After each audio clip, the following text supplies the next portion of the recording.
بسم اللہ الرحمن الرحیم۔ السلام علیکم ورحمۃ اللہ وبرکاتہ۔ معزز سامعین و ناظرین، اللہ تبارک و تعالیٰ قرآن پاک میں ارشاد فرماتا ہے، اور جو کچھ اس زمین پر ہے وہ فنا ہونے والا ہے، اور تیرے رب کی ذات باقی رہنے والی ذات ہے جو عظمت اور بزرگی والا ہے۔ ایک اور دوسرے مقام پر اللہ تبارک و تعالیٰ ارشاد فرماتا ہے، اور ہر جان کو موت کا ذائقہ چکھنا ہے، بے شک تیرے رب کا وعدہ سچا ہے۔ پیارے دوستو، آپ نے انسانوں کو تو مرتے ہوئے دیکھا ہوگا کہ ان کو موت کیسے آتی ہے اور ان کی روح کیسے نکلتی ہے۔ بعض انسانوں کو نزا کے وقت انتہائی تکلیف کے مراحل سے گزرنا پڑتا ہے، اور بعض انسانوں کی روح ایسے قبض کر لی جاتی ہے جیسے دودھ میں سے مکھی نکال دی جائے۔ لیکن کیا آپ جانتے ہیں کہ جانوروں کو موت کیسے آتی ہے؟ پیارے دوستو، آج کی اس ویڈیو میں ہم آپ کو بتائیں گے کہ جانوروں کو موت کیسے آتی ہے، اور جانوروں کی روح کون سا فرشتہ قبض کرتا ہے، ملک الموت یا کوئی اور فرشتہ، اور کیا جانوروں کو بھی موت کے وقت نزا کی سختیاں محسوس ہوتی ہیں، اور کیا ان کو بھی نزا کی تکلیف ہوتی ہے، اور جانور اپنی موت مرنے سے پہلے کہاں چلے جاتے ہیں؟ کیا جانوروں کو موت کا علم ہو جاتا ہے، اور اپنی طبی موت مرنے والے جانوروں کی لاشیں ہمیں نظر کیوں نہیں آتی؟ پیارے دوستو، ان تمام سوالات کے جواب آج کی اس ویڈیو میں قرآن و حدیث کی روشنی میں ہم آپ کو بتانے کی کوشش کریں گے،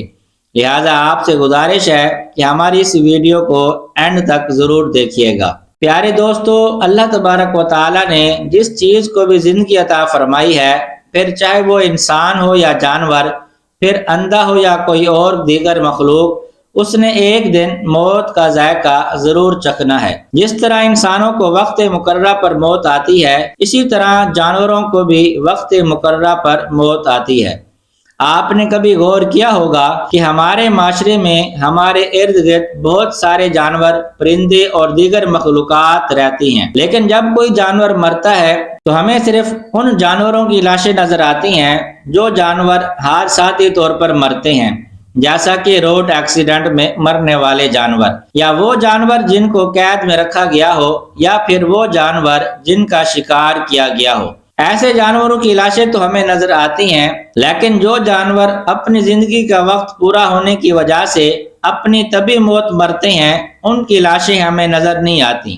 اس لیے آپ نے کبھی طبی موت مرنے والے جانور کی روح نکلنے کا منظر نہیں دیکھا ہوگا۔ روایات میں آتا ہے کہ ایک شخص حضرت امام جعفر صادق رضی اللہ تعالیٰ عنہ کی خدمت میں حاضر ہوا، اور وہ آپ سے سوال کرنے لگا کہ جو جانور، پرندے اور کیڑے مکوڑے اپنی طبی موت مرتے ہیں، ان کی لاشیں ہمیں نظر کیوں نہیں آتی؟ وہ کہاں چلے جاتے ہیں؟ جیسا کہ ہمارے علاقے میں چوہے، بلیاں، پرندے اور دیگر جانور پائے جاتے ہیں، یہ جانور بھی اپنی طبی موت مرتے ہیں، اور ہزاروں کی تعداد میں پرندے اور جانور موت کا مزہ چکھتے ہیں، لیکن ان کے مردہ اجسام ہمیں نظر کیوں نہیں آتے؟ تو حضرت امام جعفر صادق رضی اللہ تعالیٰ عنہ فرمانے لگے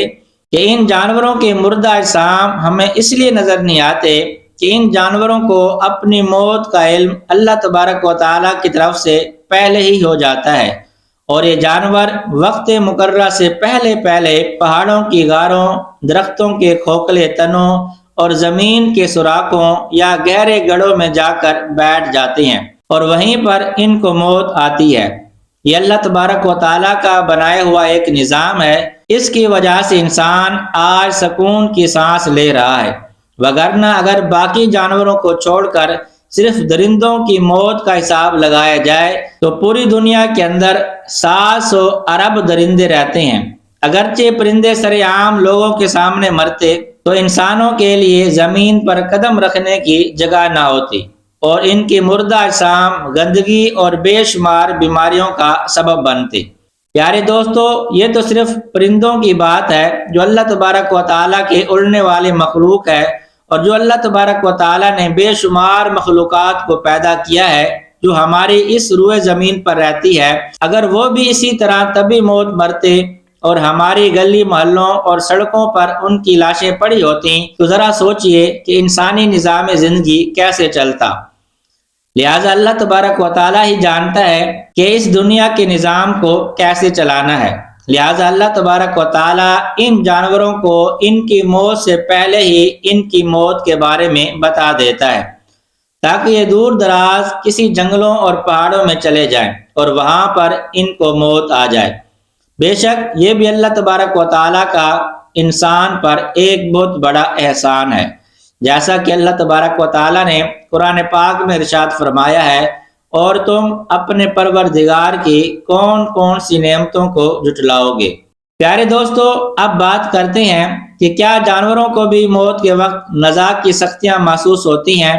اور کیا ان کو بھی نزاع کے وقت تکلیف ہوتی ہے؟